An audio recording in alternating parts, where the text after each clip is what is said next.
ہر طرف بتوں کی پرستش ہے، نمرود کے مجسمے بنے ہوئے ہیں اور لوگ ان کی پوجا پاٹ کرتے ہیں۔ اب ابراہیم کا امتحان ہے کہ کیا اس ماحول کے اندر وہ ان کی طرف جھکاؤ کرتا ہے، لیکن جناب ابراہیم کہتے ہیں کہ ان تماثیل کے آگے تم آسن مارے بیٹھے ہو، جو اپنا دفاع بھی نہیں کر سکتے اور اپنی ضرورت کی تکمیل بھی نہیں کر سکتے، تمہاری ضرورتوں کو کیسے پورا کریں گے؟ تو یہ میرے رب نہیں ہو سکتے۔ شمس و قمر کو، چاند کو، سورج کو، ستاروں کو پوچھتے ہو، اچھا یہ چاند، یہ ستارے رب ہے؟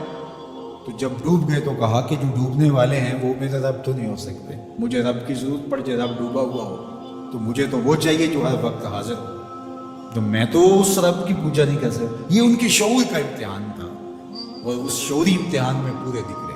پھر اس کے بعد اگلا امتحان تھا کہ وہ اس شعور کو بیان کرنے کی طاقت بھی رکھتے ہیں کہ نہیں۔ پھر بت کدا ٹوٹتا ہے، نمرود کا دربار سجتا ہے، اور وہاں جو خطبہ حضرت ابراہیم نے دیا زمانے نے سنا، جب کلہاڑا اس بڑے بت کے کندھے پہ رکھ دیا اور باقی سارے بتوں کا تیا پانچا کر کے رکھ دیا، جب وہ میلے سے واپس آئے تو ابراہیم بڑی بے نیازی سے بولتے ہیں ان کے بڑے نے کیا ہوگا، دیکھو اسلحہ تو اسی کے کندھے پر ہے۔ تو وہ کہنے لگے ابراہیم تو جانتا ہے یہ بولتے نہیں، اور حضرت ابراہیم یہی تو لانا چاہتے تھے۔ پھر جو خطبہ دیا، اف لکم ولما تعبدون من دون اللہ افلا تعقلون، افسوس ہے تمہارے اوپر اور افسوس ہے ان پر جن کو تم اللہ کے علاوہ پوجتے ہو، افلا تعقلون، تمہاری کھوپڑی میں دماغ نہیں ہے۔ اور پھر اللہ کی توحید کا بیان فرمایا۔ پھر اس کے بعد جان کا امتحان آیا، تو پھر جلتے ہوئے شولوں کے اندر جس طرح ہنس کے داخل ہوا پیغمبر، یہ الگ اور نرالی شان تھی۔ نمرود نے سوچا تھا جل کے راکھ ہو گیا ہوگا چخا میں، لیکن 40 دن کے بعد جب آگ بجھتی ہے تو حضرت ابراہیم انگاروں سے چلتے ہوئے یوں باہر آتے ہیں جس طرح پھولوں پر کوئی نازنین چل کے آ رہا۔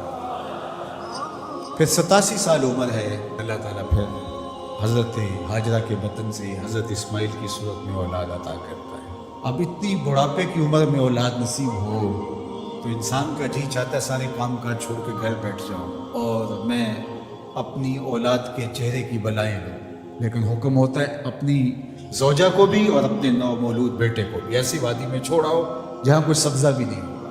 اللہ اکبر۔ پھر اسماعیل علیہ السلام کی ایڑیوں کے رگڑنے سے زمزم جاری ہوتا ہے۔ اب ذرا دیکھیے ایک ایسا امتحان آتا ہے، اگر کو ہمالیہ پہ بھی ڈال دیا جاتا اس کا پتا بھی پانی ہو جاتا۔ فلما بالغ معہ السعی، جب وہ ان کے ساتھ چلنے پھرنے کے قابل ہوا، ابراہیم علیہ السلام خواب دیکھتے ہیں، اور خواب کیا دیکھتے ہیں کہ میں بیٹے کو ذبح کر رہا ہوں۔ فلما اسلما، جب دونوں راضی ہو گئے، باپ ذبح کرنے پہ اور بیٹا ذبح ہونے پہ، اب باپ کی آنکھوں پہ پٹی بندھی ہے، ہاتھ میں چھری ہے، 100 سال کا بوڑھا باپ، جبل صبیر کا دامن منا کی وادی، کارکنان قضاء و قدر دم بخود ہیں، شمس و قمر، یہ منظر آج سے قبل انہوں نے نہیں دیکھا تھا، اور سورج بادلوں کی اوٹ میں منہ چھپانے کی کوشش کر رہا ہے کہ یہ منظر مجھ سے نہیں دیکھا جائے گا، حوروں کی چیخیں نکل رہی ہے، کائنات تھرا رہی ہے، مالک قیامت آنے والی۔ اور مالک بھی فرشتوں سے کہہ رہا تھا کہ تم کہتے تھے نا کہ سجدے ہم کریں گے، تسبیحات ہم کریں گے، انسان تو دیگا مشتیاں کرے گا، ذرا میرے بندے کی اس ادا کو بھی دیکھو، میرے حکم کی تعمیل پر میرے بندے کی اس انوکھی ادا کو بھی دیکھو۔ چھری کی نوک حلق کے اوپر رکھ کے پورا وزن ڈال دیا، گلا کٹ گیا، خون بہنے لگا۔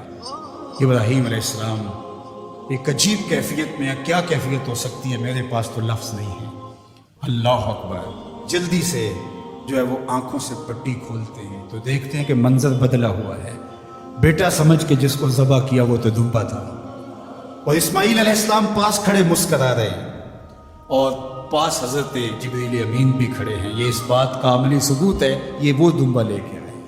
تو بے ساختہ جناب ابراہیم علیہ السلام کی زبان پر جو لفظ آیا وہ یہ تھا، اللہ اکبر، اللہ اکبر۔ تو حضرت اسماعیل بولے لا الہ الا اللہ واللہ اکبر، پاس کھڑے جبریل بولے اللہ اکبر وللہ الحمد۔ اللہ نے کہا اے ابراہیم تمہاری قربانی کی سنت کو بھی قیامت تک جاری رکھیں گے، تمہاری زبانوں سے نکلے ہوئے جملے بھی مرنے نہیں دیں۔